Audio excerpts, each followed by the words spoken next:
Recently, I've been thinking about talent and skill.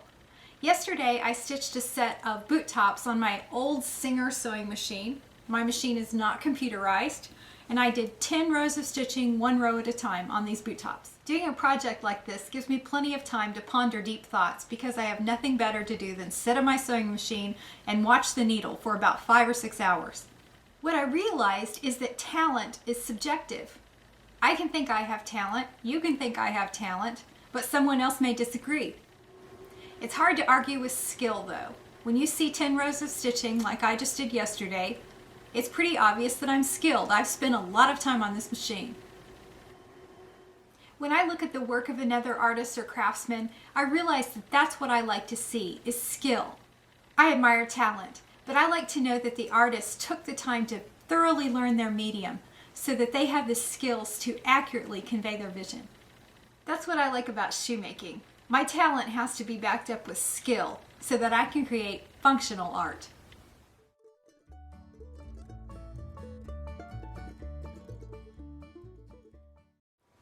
When I hosted the Shoemakers gathering in October, I thought it would be fun to take pictures of the shoemakers wearing shoes that they had made. I didn't manage to get pictures of everyone, but here are some of the attendees wearing their own shoes.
Who's on our phone page?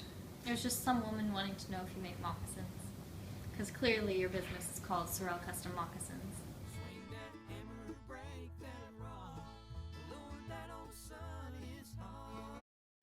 Today I'm going to talk about crimping ostrich. Crimping ostrich can be a problem sometimes because ostrich has a tendency to tear down in here where the slit for the tongue is. It will tear down at the bottom of that slit.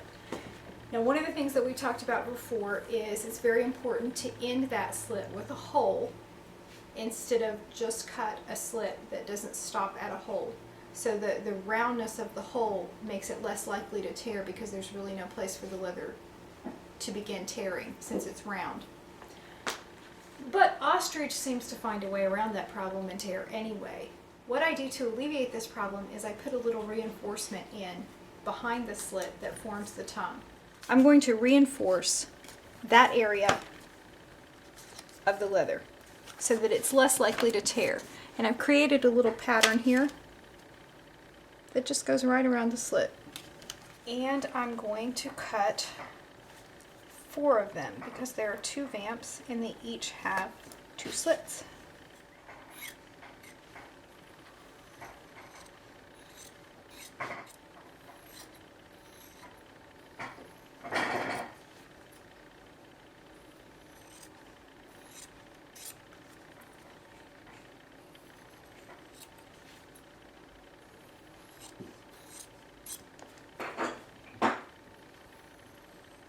Now this is leather, so I bet you can guess what the next step is, and that's to skive the edges of this little reinforcement. I like to try to peel it out after the vamps are crimped. Usually you can get it loose and peel it out, but sometimes it doesn't want to come loose, and if you've skived it, it's not a big deal. But if you haven't skived it, then you've got a bump in there. The next step is to glue them into place. And I don't want to just smear glue all over the back of my vamp.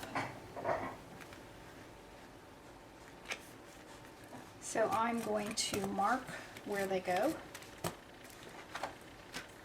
And then use my paper pattern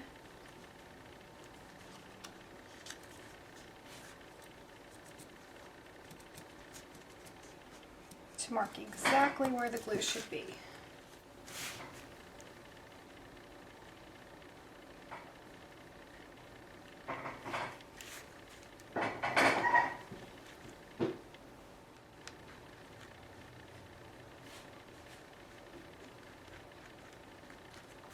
I'm carefully putting the glue exactly where I want it, and I'm using the Aquilum 315, which is the water-based contact cement substitute.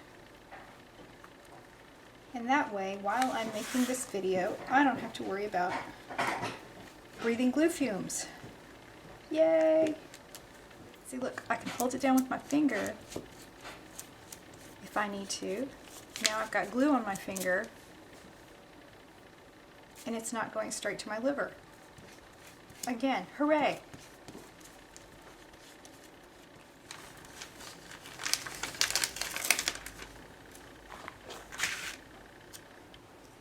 I'm going to put each of these little reinforcements right into their respective place.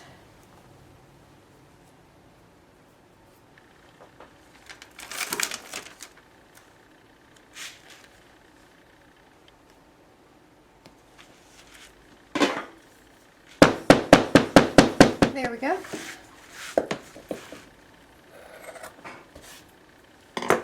And now I can punch the hole. I'm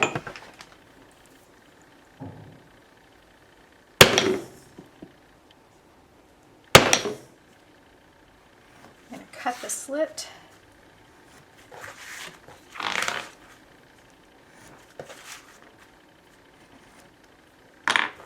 And now they're ready to be crimped. And they should be safe from tearing right down in here when I crimp the vamps.